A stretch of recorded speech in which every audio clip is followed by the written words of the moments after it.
My name's Tom Seymour, and I've been making films for about 20 years. Everything from narrative features to documentaries. I was a CBS news cutter, and I've made a ton of web content, totaling somewhere in the vicinity of 100 million views. A significant portion of those videos featured music by one person, Kevin MacLeod.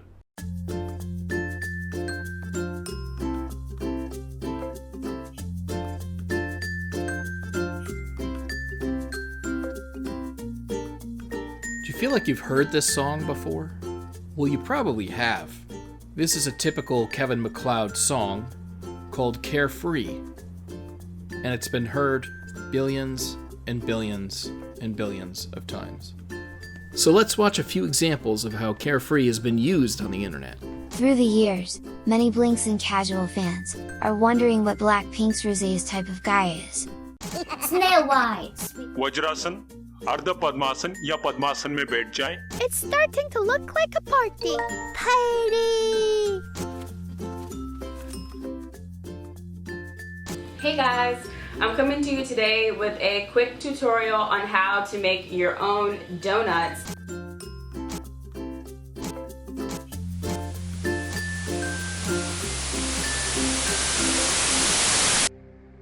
Kevin MacLeod is a musician who, for the past 20 years, has written over 2,000 songs that anyone can use for free, as long as they give him credit. And if you can't give him credit, you pay a small one-time fee. This is often referred to as royalty-free music. I was visiting Troma to deliver one of my films. We had a very quick casual conversation about Kevin MacLeod, which is pretty unusual, I would say. Maybe you can talk about like how you came across his music. Sure. So I started work at Troma as an editing volunteer in 2013 or 2014, and stayed around there for a couple of years until I became Lloyd Kaufman's assistant. At that time, somebody named Dylan Mars Greenberg came and started working at Troma as well as an editing volunteer. And the thing with Troma is constantly, every week, there's a new thing that you have to do, from promotion to DVD intros, etc. So there were just so many opportunities to put music in, and we didn't always have something to show. And while I make music, I don't have that much output where I can constantly have something for every single video. No money down, 48 months without a payment. Give us your credit card or your firstborn child. No APR. They've crossed the red line. We've got to do something. But Dylan Mars Greenberg hipped me to the thing Incompetech, which is Kevin MacLeod's website. And from there on in, Troma was never at a loss for some score. And all we had to do was credit the guy, which to Troma is, that's honey. You don't have to pay for it? Yeah, let's do it. When you came across his site, did you notice the graph paper? You know what? I was going to ask you, what's the deal with the graph paper? Because that's probably one of the first things I saw. I was like, is that an ad? What is that? And then it turns out it's just on the site. I went deep into it, and there's all sorts. It's not just the classic graph paper, that you remember in math class. It's all sorts of like engineering paper and this and that. I'd never even heard of some of this kind of graph paper. How well did the graph paper do? Yeah, who are there engineers out there who are making a documentary about Kevin MacLeod just because of the graph paper, not the music? Right. The music is great. I think it's really well done. And like I said, it has every single mood. You could search by mood. You could search by feeling. You could search by genre. And I was never at a loss. Even goofy stuff is on there. I'm a big fan of a song called Meatball Parade. That's one of my favorite things he's done. It's just so perfect for comedy.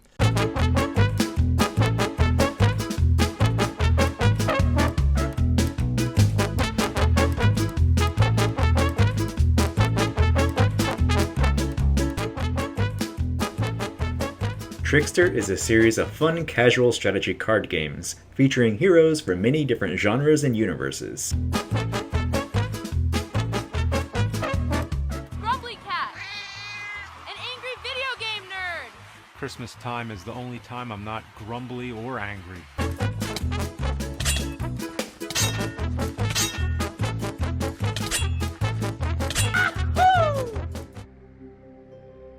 I run Food Beer across Instagram, Facebook, and Twitter. I have a little over 84,000 followers, and I handle all the food photography, editing, copy. I do video content. Basically, I help promote local businesses as far as like food and drinks are concerned. Ways that I've utilized Kevin MacLeod's music in my videos. I used him recently on a restaurant review I did for a Malaysian/Singaporean restaurant.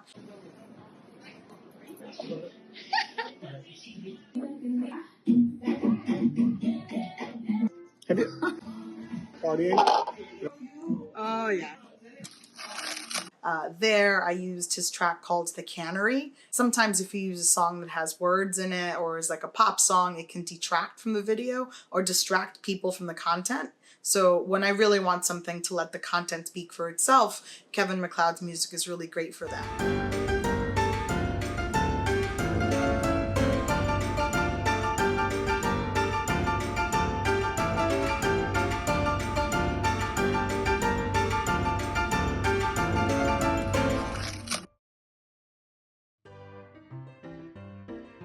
If you look through Kevin MacLeod's catalog, you notice there's a lot of classical music. Well, how is this possible?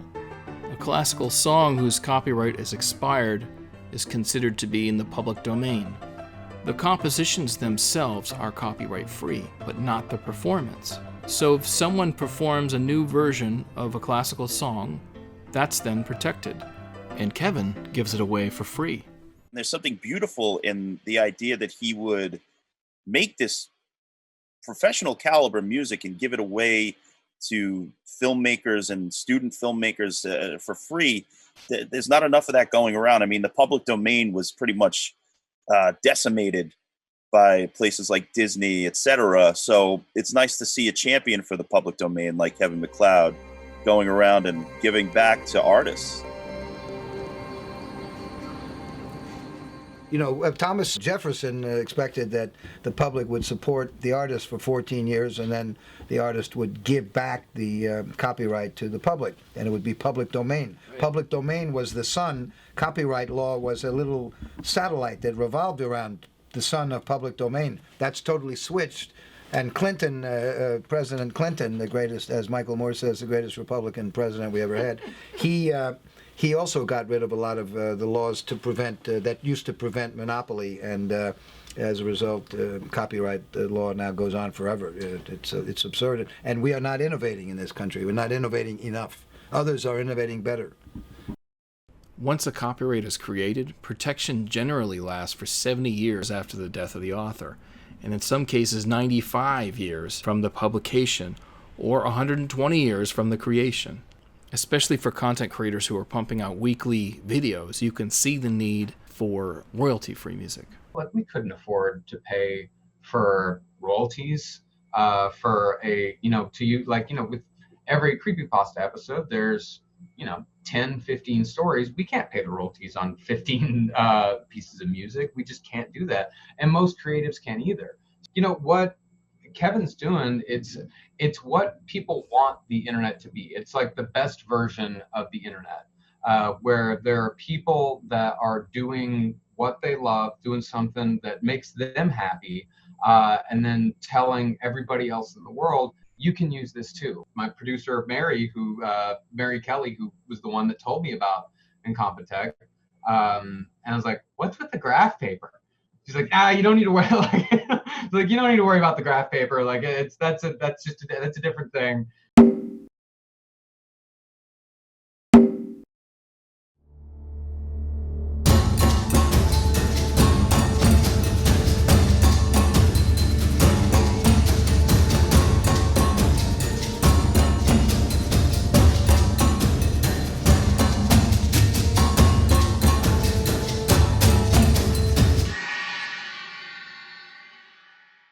I'd like to know, why and how he got into making custom graph paper. I think that's just insane on a whole nother level, because this dude already can, pull songs out of his head. One of our friends was convinced that he was just some guy in a lonely, dark room somewhere at his synthesizer, surrounded by half-melted candles, just plugging away and pounding away at his keyboard and with pipe organ music and screaming for his lost love that we at the time thought, Linda! And he was, just coming up with these ditties and then posting them on the internet in her memory. I actually ran into Kevin MacLeod about 12 years ago in a bar in Brooklyn. It was back when the YouTube boom was happening and a lot of content creators were hanging out. Do you remember the first time that you came across his stuff? That was a good 10 years ago, I think. And I started listening to some of his music and realized how prolific it was. I conceptualize him as kind of like a mad scientist behind a keyboard. I mean, how else do you produce 2,000 tunes in the amount of time that he's done it? I mean, even that's 100 a year between 1999 and now, well-produced songs. It's 365 days, maybe one song every 3 to 4 days. Let's just say 3 to 4 days. So it's impressive when somebody has an IMDb page that scrolls. His you need to set a stopwatch for. 3,415 as of today. That's composer credits. That's just people that gave him credit.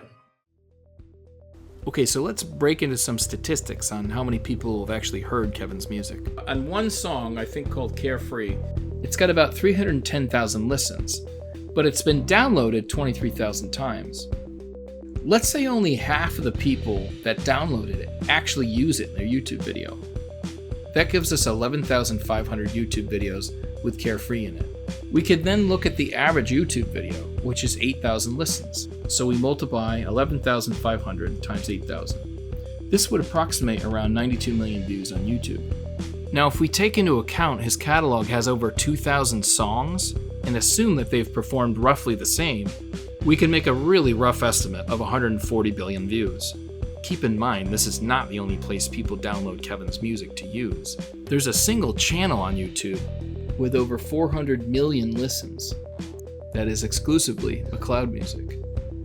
And on that one channel where people are looking for royalty-free music to use in their own YouTube videos, Carefree has over 6 million listens. This would, in theory, put Kevin MacLeod's listenership in the trillions. So now that we have a good sense of what Kevin MacLeod has accomplished, I think we need to hear from the man himself.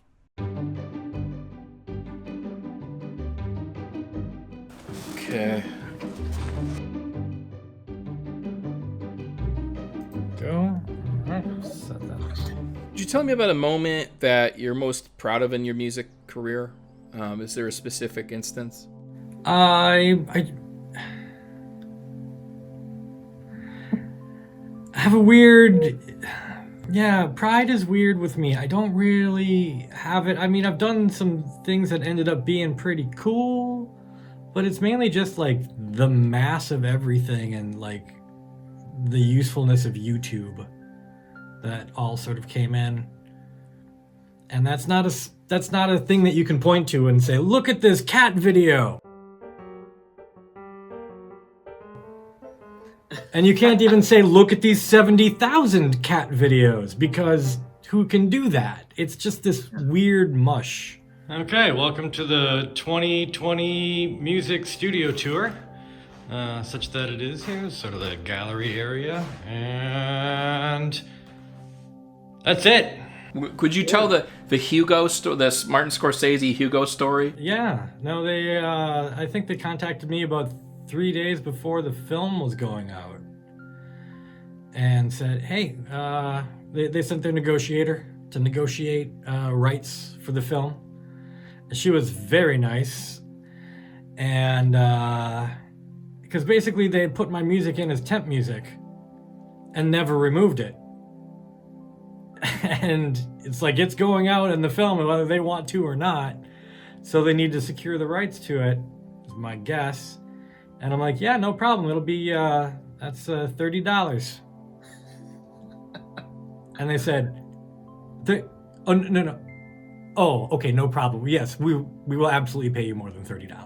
I'm like, well, you only got to pay me $30, so there you go. You know, the fact that people use my music to temp in scores is really kind of cool. And I've heard this happens quite a lot. Is it bizarre to know that more people listen to you than most pop musicians? but they don't know, you know? Yeah, because it comes in their podcast feed and their YouTube channels and their casual video games and places like that. The launch of Incompetech, I guess, was graph paper. That was my big thing there. Yeah. Okay, we have to get the graph paper thing out of the way. Kevin MacLeod was the first person to offer customizable graph paper that was free and downloadable on the internet.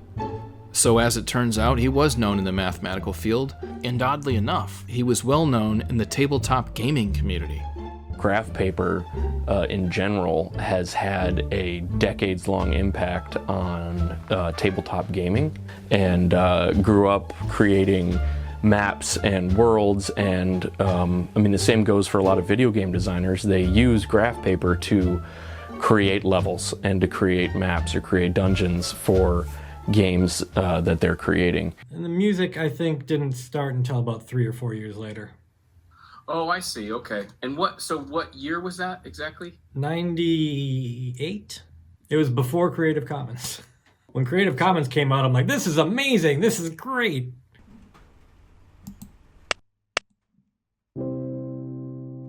Creative Commons is an American nonprofit organization founded in 2001. They standardized a way to grant public permission to use creative works under copyright law. This made it much easier for people to provide their music with a standardized license.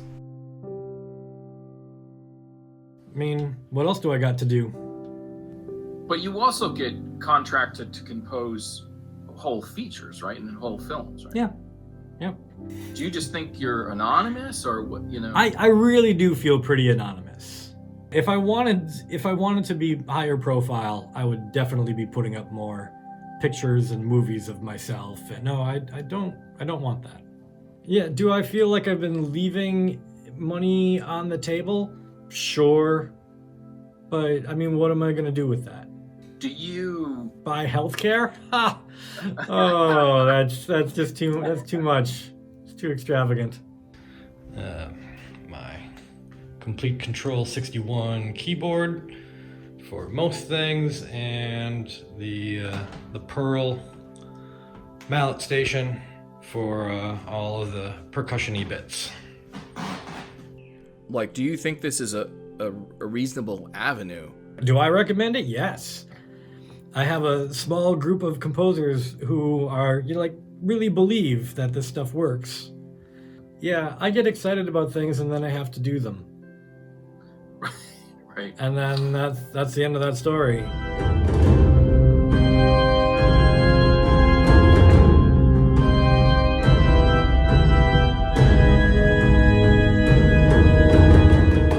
Albums. I don't even conceptualize Kevin as an album person. Turns out he is on Spotify. I learned a little more about his albums. I know he's done I think 128 albums. I don't know if they're all on Spotify. The selection on Spotify looks like it's closer to 50 something. Captain Scurvy off of Sheep Reliability.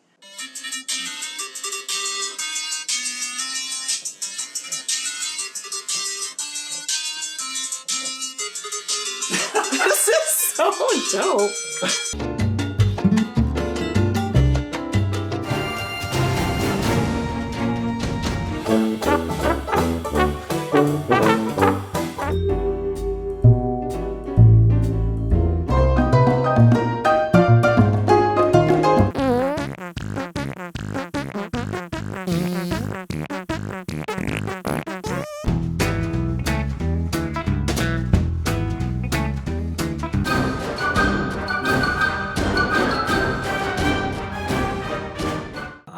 I went to college for music education.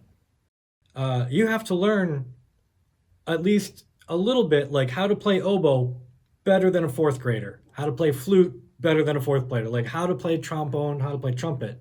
Yeah, there's about 20 tracks that I have real instruments on. And they're usually the stupid ones, like shakers and didgeridoos.